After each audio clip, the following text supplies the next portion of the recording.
Hospital e Maternidade Santo Antônio. São 80 leitos, modernos equipamentos e 140 profissionais treinados para que o paciente tenha o melhor atendimento e recuperação. No Hospital Santo Antônio, a preocupação com o bem-estar das pessoas fica sempre em primeiro lugar. Há vários projetos que buscam acomodar melhor os pacientes e visitantes. Exclusiva área de descanso para a qualidade de vida dos funcionários. Horta comunitária, pomar e também o projeto Mimbu, onde uma árvore é plantada a cada nascimento. Hospital Santo Antônio, há mais de 60 anos, construindo a tradição de cuidar das pessoas.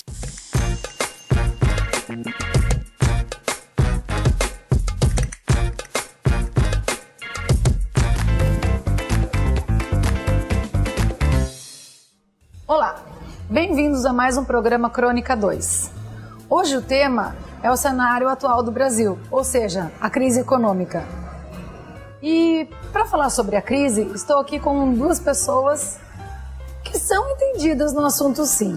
Estamos aqui com a Selma Sartório, que é consultora do Expresso Arte, e também com o Antônio Diegues, que é professor do Departamento de Economia da UFSCar. E para falar um pouquinho com eles, eu quero começar a dizer que eu estudei um pouquinho essa pauta com o Leandro Carnal, que é professor, que é filósofo. E ouvindo um pouco ele falar, numa das palestras dele, ele contou que o Tiririca lançou uma mentira nacional. Ou seja, ele disse que pior do que estava, não ficava. E ficou. A crise se instalou. Então eu quero saber de vocês. O que é a crise econômica? O que é uma crise econômica? Contem para mim, contem para os nossos telespectadores. Não, prefiro que o professor, o economista, comece a falar. Legal. Bom, obrigado pelo convite, é um prazer estar com vocês. A crise econômica, a gente pode pensar numa perspectiva estritamente técnica, é quando a gente tem uma recessão durante 2 trimestres seguidos.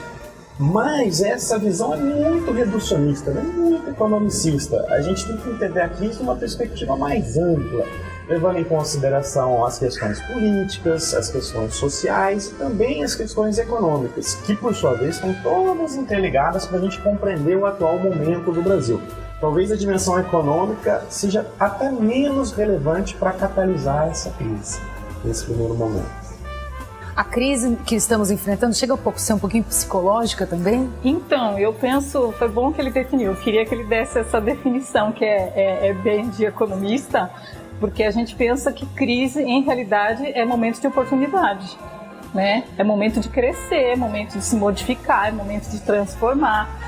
Estamos passando por um momento de algo que funcionava bem e agora não funciona mais. Então vamos nos reinventar, vamos ver o que está de errado, vamos mudar, vamos para novas propostas, com novas ideias, para sairmos daqui renovados, fortes, lindos e felizes. Pegando um pouco o gancho, desculpa, já da questão psicológica, um dos maiores economistas assim, de todos os tempos, o britânico John Maynard Keynes, falava o seguinte: olha, a gente tem que entender como se dá a formação de expectativas em economia. Então ele colocava esse caráter psicológico de maneira muito intrínseca na análise da dinâmica econômica. Nesse sentido, tem até uma metáfora interessante que mostrava o seguinte: olha, os jurados de um concurso de beleza, em geral, eles não votam naquela candidata que eles acham mais bonita, mas sim naquela que eles acham que a média dos outros jurados acha mais bonita.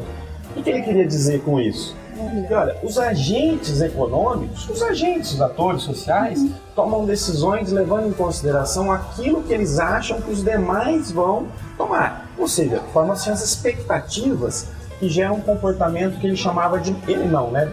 Depois denominou-se de comportamento de manada, que vai levar a economia, a política, a sociedade numa outra direção, dependendo também da influência psicológica daquele exato momento, que se aplica muito à nossa realidade atual. Então, eu queria dizer que, seguindo o que ela estava falando, que mexeram na nossa zona de conforto. Sim. E toda vez que se mexe nessa zona de conforto, a crise ela vem para fazer a gente questionar os valores, mudar os hábitos, saber por onde que vai começar as mudanças. Só que dentro dessa crise existe uma grande discussão grandes diferenças de opiniões, né?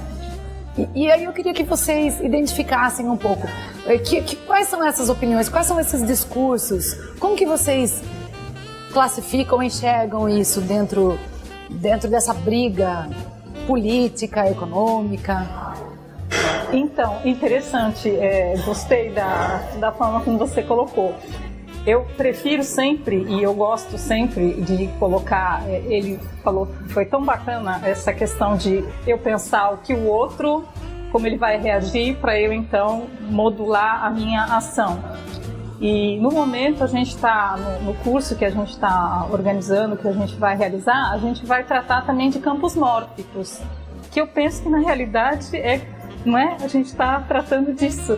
Não é? De como que tudo isso que vai nos impactando, que está no inconsciente de todas as pessoas, a forma como elas se movem, a forma como elas agem, vai impactando em outras, nas ações delas, mas sem muita reflexão, não é? Sem se questionar muito. Então, esse comportamento de manada, eu penso que ele acaba vindo daí. Então, que bom que tira a gente dessa zona de conforto. De uma sociedade, né, que nos exige. Então, que bom que a crise vem para eu repensar isso. A gente teve as brincadeiras com o Atos, né, que o filho que encontrou a mãe depois de anos dentro de casa e tudo mais. Mas a gente tem depoimentos de coisas realmente sérias que quando bateu 2008, 2009, a crise feia nos Estados Unidos, de pessoas, famílias mesmo, que começaram a se relacionar de verdade, porque antes ficava cada um no seu quarto com a sua televisão, com os seus horários, e de repente vamos ter que enxugar algumas coisas aqui, e vamos ter que sentar e conversar sobre isso. Mudaram para casas menores e foram obrigados a a conviver, né? A conviver, quer dizer, a crise traz isso, eu preciso olhar para o outro e conversar com ele.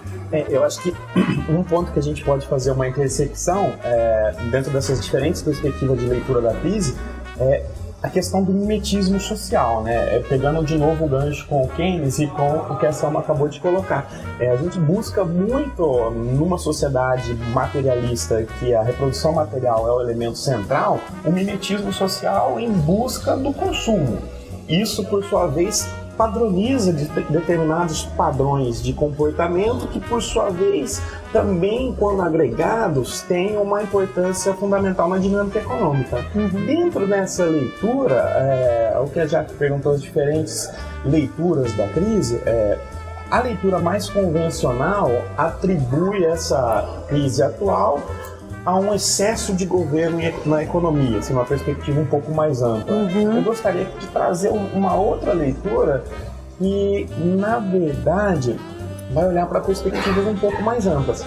Temos assim, olhando para a dimensão externa, o que a gente observa? Na primeira década dos anos 2000, você tem um período de boom, grande crescimento das exportações brasileiras, principalmente no agronegócio, vinculadas à integração à China. Também, mas não só. Isso propiciou um certo cenário propício ao crescimento. E no segundo momento, além de Dilma 1, o que acontece?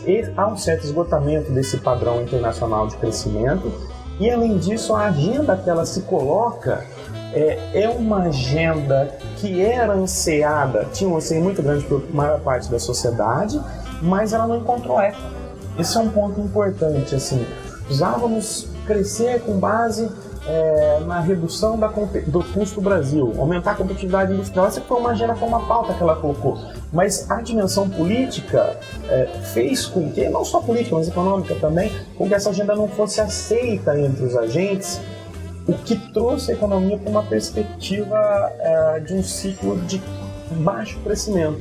A maior acesso à cidadania, à lazer, à cultura, que não são só os 20 centavos, né? Não são só os 20 centavos, muito mais do que isso, né? Não são só os 20 acesso a uma nova forma de se relacionar com o mundo, né? E como sociedade, que não está sendo atendida. Então, fazendo esse link com a perspectiva econômica e a forma de relacionar da sociedade. Então, já voltamos para falar sobre as diferentes perspectivas sobre essa crise. E aí galera, eu estou de volta, dessa vez para mostrar o Residencial Vancouver, um AP descolado inspirado em você. Apartamentos modernos de 73 e 103 metros quadrados, 2 dormitórios com uma suíte ou 3 dormitórios com uma suíte closet. Vancouver é completo, uma espetacular área de lazer. Conheça e viva todas as possibilidades desse apartamento. Visite decorado. Se é planeta, pode confiar. Hospital e Maternidade Santo Antônio. São 80 leitos, modernos equipamentos e 140 profissionais treinados para que o paciente tenha o melhor atendimento e recuperação. No Hospital Santo Antônio, a preocupação com o bem-estar das pessoas fica sempre em primeiro lugar. Há vários projetos que buscam acomodar melhor os pacientes e visitantes. Exclusiva área de descanso para a qualidade de vida dos funcionários. Horta comunitária, pomar e também o projeto Mimbu, onde uma árvore é plantada a cada nascimento. Hospital Santo Antônio, há mais de 60 anos, construindo a tradição de cuidar das pessoas. Voltamos com a Selma Sartório e o Antônio Diegues. Agora eu queria fazer uma série de afirmações e para ver se vocês concordam comigo em relação a como sair, o que vocês pensam em sair dessas crises. Porque, por exemplo, a crise não é... A realidade não é exatamente o que sai nos jornais. A elite dirigente, ela não é o nosso povo. O nosso povo é esse que rala todos os dias. Aí é uma infinidade de pessoas, né? E o Brasil, ele já foi capaz de sair de uma crise lá, a crise do Sarney com inflações de 84%. Então, assim, o Brasil já foi capaz de sair dessa crise. Então, assim, quais são as nossas alternativas, né, passo a passo, óbvio, né? Porque primeiro ter que... Eu ouvi, não vou lembrar agora, mas tem um professor de política que ele falou assim, que a gente não precisa enxergar a luz no final do túnel. Primeiro o Brasil vai ter que construir o túnel para enxergar a luz e caminhar. Né? Então é o passo a passo, mas, né, eu queria ouvir de vocês, economistas, a gente está discutindo isso, que é interessante levar para o público, para que ele também, né, levante as suas questões. Então, eu penso assim, nós estamos agora com uma proposta para estar trabalhando o que a gente está chamando de economias para o século XXI. Então, que economias que são essas? Então, são a economia compartilhada, economia colaborativa, economia criativa, mesmo as moedas sociais, que é o quê? Uma forma, como ele bem colocou, né, que não houve aderência das políticas do governo com a sociedade, que eu penso que é porque a sociedade, hoje, penso que no século XXI, principalmente essa geração bem mais nova do que a minha, eles têm anseios que não são aqueles anseios dos nossos pais ou os nossos de entrar para o mercado de trabalho, ter um registro na carteira, me aposentar dentro dessa empresa e cuidar dos filhos, dos netos. Não é isso. Então, essa perspectiva toda que não é atendida, né, eles não desejam isso, eu penso que estão todas elas pautadas muito dentro dessas economias. Então, quando a gente fala disso, a gente está falando de Zascar, a gente está falando de Uber, a gente está falando de Airbnb, a gente está falando do Tem Açúcar, que são formas... Vai dominar, né? E vai embora. São formas de se relacionar via plataforma, muito a tecnologia propiciou isso, né? A gente vinha de uma economia industrial, século XVIII, século XIX, e no século XX a gente consegue, através da tecnologia, particularmente da internet, a integrar tantas pessoas de forma em que eu não preciso mais de uma intervenção de governo para conseguir um determinado medicamento, eu posso fazer isso através de rede social. Exato. Então, a tecnologia nos propiciou isso, e quando ela propicia isso, ela traz empoderamento para o cidadão. Então, as intervenções, eu penso que do governo vão sim afetar a nossa vida, não tem dúvida, mas eu penso que cada vez menos. E é por isso que a gente quer oportunizar que as pessoas se apoderem cada vez mais dessas ferramentas e conheçam esses novos tipos de relacionamento para poderem cada vez menos depender de política governamental para poder trabalhar, viver e ser feliz. Não é? Muito bom. Eu acho que é muito interessante as colocações, inclusive essas transformações que a Selma coloca. Eu gostaria de separar assim em dois blocos. Ela está propondo o que a gente, na verdade, é uma onda que a gente observa já na economia, inclusive, de transformações associadas a o que a gente chamaria de inovações disruptivas. Então, mudanças no paradigma, mudanças na trajetória. essas todas são construídas de maneira de mais longo prazo, né? De mais longo prazo, em paralelo com investimento público também em ciência, tecnologia e inovação, né? Inclusive, esse é um tema que me chama muita atenção, até porque minha área de pesquisa está muito vinculada a essas transformações tecnológicas. Mas, assim, complementando essas transformações que parecem ser um novo paradigma do século XXI, né? Quais são as novas tecnologias, formas de relacionamento, revolução verde, revolução em biotecnologia, problemas de envelhecimento, problemas de como relacionar numa economia que as pessoas não são satisfeitas só pelo consumo, todas são questões fundamentais, né? Mas para a gente chegar num determinado patamar, desse patamar, eu acho que pensando aqui na perspectiva do economista, talvez um pouco economicista, a gente precisa de um nível de renda per capita elevado. É claro que as coisas acontecem ao mesmo tempo, né? Mas essas questões se colocam mais para aquela parcela da sociedade que tem um nível de renda per capita mais elevado, que já se libertou de algumas necessidades básicas. Se a gente olhar para os países escandinavos, isso é muito mais patente, né? A gente caminha nessa direção. Agora, como soluções para a crise, no sentido conjuntural econômico, acho que é inimaginável a gente conseguir sair desse atual cenário sem resolver as questões políticas, porque a maior parte das causas da crise são, na minha leitura de diversos colegas, derivadas da instabilidade política. Então, como a gente vai entrar numa trajetória, sendo que a pauta era outra? É colaborativa? Ela não, então, ela na realidade... Não é assistencialismo, mas é investimento no sentido de... Ela não encontra eco, eu penso, né, nesse sentido, perfeito mesmo. A gente teve na segunda-feira, dia 2 de maio, uma palestra com a Lídia Goldenstein, que você deve conhecer bastante, e ela trouxe para a gente esse gap, né, que a gente tem, que em 2008, né, todo mundo foi, né, ok, tivemos problemas, todo mundo foi se recompondo e a gente ainda está, primeiro assim, com uma matriz energética que agora estamos bombando com petróleo. Gente, ninguém mais quer, né? Então a gente está com um delay, né? A gente tem um gap que quanto mais a gente tenta se igualar, se equiparar a todos os demais países em termos de economia, mas eles estão dando saltos cada vez maiores, porque a tecnologia hoje permite, né? É muito mais rápido isso, e a gente continua atrás. Então, se a gente for numa trajetória tradicional, né, de falar, não, vamos fazer este caminho, esta lição de casa, desta maneira, como foi feito, não vai rolar, não vai dar certo. Não é? A gente precisa disso, tudo junto ao mesmo tempo, agora. E eu penso que até essas pautas todas, elas querem exatamente isso. Nós queremos política assim, nós não queremos que vocês se envolvam conosco, nós queremos fazer as nossas políticas, mas esperamos que vocês nos atendam. Nós queremos outras pautas e não as que vocês estão colocando. É tudo junto ao mesmo tempo agora.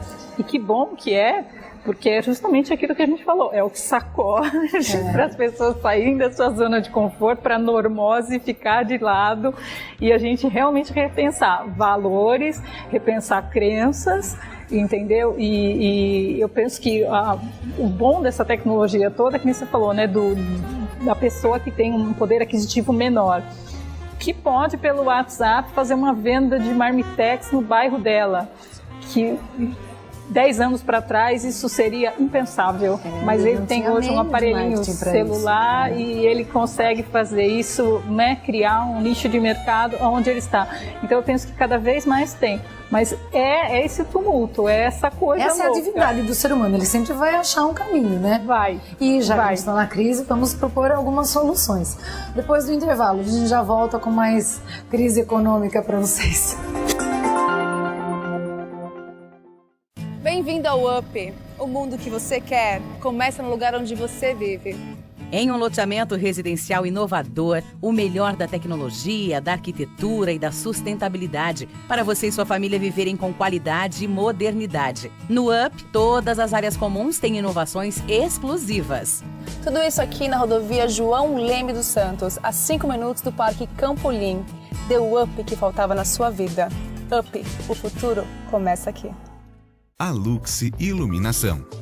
Uma loja completa, do clássico ao moderno. Tudo para a iluminação da sua casa ou empresa.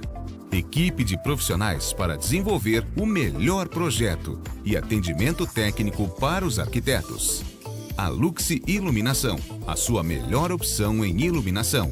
Avenida Caribe 400 no Campolim. Telefone 3357-6057. Voltamos hoje com o programa Crônica 2, falando sobre crise econômica. E eu estou aqui com 2 educadores de economia. Então eu queria saber de vocês, já que vocês são responsáveis também por fomentar no dia a dia, qual é o trabalho de vocês, qual é a realização desse trabalho? Eu acho que, primeiro, eu gosto sempre de conversar com os alunos, essa profissão nossa é muito bonita, né? Além de debater, na perspectiva mais ampla, questões importantes, né? O que eu gosto sempre de tratar é que dentro da sala de aula, e não só na sala de aula, mas em todos os ambientes que a gente convive, na universidade também, eu sempre gosto de falar para os alunos, olha, as técnicas, os métodos, os instrumentos para se entender a análise econômica, eles mudam, eles evoluem muito rapidamente, para o bem e para o mal. Então, o que a gente precisa fazer? Fomentar o espírito crítico nos alunos. Primeiro ponto que eu sempre gosto de falar para eles, na universidade, no esforço educativo, a gente precisa pensar. Só vou te interromper, vou falar isso. Você sabe que eu sempre fui ligada em conhecimento, mas eu ouvi isso, que na economia, as teses, elas se modificam. Sim. Isso é muito interessante. Claro. E agora você está dizendo isso. Exato. Tem uma ideia, é uma disputa, né, em economia entre as áreas que acham que a economia é mais próxima de uma ciência dura, sendo que você tem algo razoavelmente pronto e por passos infinitesimais vai avançando. Certo. E uma outra perspectiva mais crítica, ligada à economia política, que coloca a gente olhar as teses estão sempre em debates, estão sempre sendo questionadas, são sempre lidas de uma perspectiva contraditória. Isso que eu tento comentar nos alunos leva àquele gancho que a gente falou do pensar. Pode primeiro só pensar grandes questões, fugir desse universo estritamente reducionista que a economia muitas vezes nos empurra. Então, o trinômio que eu brinco sempre com os alunos, pensar grandes questões e nacionais. Pensar nas perspectivas nacionais também, para a gente conseguir entender esse debate numa perspectiva mais ampla. Então, me dou por satisfeito se conseguir pelo menos uma parcela desses objetivos como educador, né? E é uma roda viva, né? Porque você está sempre se aprimorando, as pessoas estão sempre aprendendo, o que significa que qualquer besteira que eu tenha dito hoje, já que eu não sou da área de economia, amanhã já não vale mais. Que bom. Sobre essa perspectiva, então, a economia, aí me corrija se estiver errado, é o cuidado com a casa. Pelo menos no sentido da palavra. Eu gosto de dizer que não, né? Que é a casa do cuidado, que é onde a gente deveria cuidar de outras coisas, de todas as questões. Então, sobre esse aspecto, nós vamos começar a trabalhar agora, este mês, em parceria com o apoio educacional do SENAC, por intervenção do Núcleo de Economia Criativa do SENAC, um curso para falar sobre economias para o século XXI. E o que nós vamos então propor para essas pessoas que vão nos buscar? Porque nós estamos trabalhando com um público muito grande, um público diverso. São empreendedores, são artistas, produtores, gestores, profissionais liberais. Aí eu digo que aposentados, que agora o que eu vou fazer, então também buscam o curso. Por quê? Para ver se essas novas economias, essas novas plataformas, essas novas maneiras de relacionar suprem as questões que a pessoa tem em ansiedade dentro dela. Então, o objetivo, então, quando a gente trabalha com essas economias, é que a pessoa faça a reflexão daquilo que ela realmente precisa para ser feliz, para ela estar bem com ela mesma, para ela estar bem em paz consigo, em paz com o outro, em paz com a comunidade na qual ela vive. Que isso é que é importante. Olha, eu penso exatamente assim. Então, a ideia é o quê? De forma transdisciplinar, e gosto da sua perspectiva sobre isso, trabalhar essas economias e mais. A gente está fazendo isso com um viés daquilo que a Caminhos pela Terra, que é a associação que está realizando o curso, tem na sua base, que são as 3 ecologias do Pierre Weil. Ou seja, a proposição é, primeiro, a paz consigo mesmo, a segunda é a paz das relações e a terceira, a paz, então, na sociedade, na cultura e na política. Porque se você não transformar o indivíduo aqui dentro, se ele não tiver o desejo de se transformar, de modificar o seu olhar, qualquer ferramenta que você apresente para ele não vai fazer efeito. A gente fala que é colocar chantilly em cima de bolo estragado. Não vai resultar, não vai funcionar. Então a ideia é, você precisa transformar o seu olhar, a sua maneira de enxergar este mundo. Por quê? Porque a quântica já nos provou que esse mundo só está aí desta maneira porque é como nós o enxergamos. É a gente que está construindo essa realidade. Exato. Então, já que temos este poder, por favor, vamos fazer isso de forma mais agradável para todos, mais equânime, não é? Mais justa, mais gostosa para todos, porque nós temos este poder. No fundo, parece uma perspectiva da educação, a gente comunga muito aqui, que principalmente nos anos 90 para cá, com a ascensão do liberalismo, entrou em desuso, né? Com esse instrumentalismo, utilitarismo total. No fundo, o que a gente está retomando é a perspectiva da educação, do conhecimento, como elemento libertador. Exato. Libertador, e não só libertador no sentido conceitual, mas libertador por meio da ação, da transformação social do cidadão, né? Essa visão é... A coerência da sustentabilidade, eu penso que ela tem que passar por isso. É aquilo que você sente, aquilo que você pensa, aquilo que você acredita e aquilo que você executa. Exato. Porque senão eu tenho um discurso e tenho outra prática. E aí não funciona. Não funciona, não é que não funciona para o outro, não funciona para mim. Não é? É essa que é a questão. Então a coerência, eu penso que é a base de toda essa sustentabilidade. Isso é que é bacana, quando a gente se encontra nisso. Aí você está inteiro, você está integral. Aí nós estamos sendo econômicos. Eu estava vendo no seu currículo, né? Você também faz um trabalho com desenvolvimento humano. Isso. Que um professor também não deixa de estar praticando o desenvolvimento. Espero que sim. Não, com certeza. A ideia é essa. Também. Não, já nos deu uma amostra aqui que sim. E eu acho que quando a gente começa a consumir informações, mas principalmente consumir informações de pessoas, você fica tão preenchido que você deixa de consumir coisas. Isso é uma prática, gente, não sou eu que estou falando. Isso existe mesmo. Alguém deve ter escrito isso, alguém realmente já comprovou. Isso deve ser uma física, deveria ser uma lei federal. Tinha que baixar. Exatamente. Mas ela realmente deveria ser praticada, porque isso é existencial. E eu acho que, né, se de alguma forma isso acontecesse, né, eu acho que seria também um caminhozinho bem pequeno, mas, né, não político, né, mas por mais pequeno que seja, a gente tem que lembrar que, né, a experiência lá dos 100 macacos, a gente vai chegar num ponto em que a gente vai ter uma massa crítica em que vai ter ponto de virada. Então, todo mundo às vezes fala, mas só eu não faço diferença com a minha atitude, com aquilo que eu penso. Faz, sim. Todos fazemos. Todos nós fazemos. Todos nós fazemos, porque isso vai chegando em um volume em que a gente tem ponto de virada. Então, se a gente quer ponto de virada, temos que exercer isso, cada um. Cada pontinho de luz, não importa o tamanho dessa luz, ela vai fazer diferença na escuridão. Isso, é o Crônica 2 fazendo ponto de virada de hoje, com essas pessoas maravilhosas, a Selma e o Antônio. E vejam mais semana que vem no YouTube, tem mais sobre eles. E até mais. Muito obrigada pela participação de vocês e até a próxima semana. Obrigado.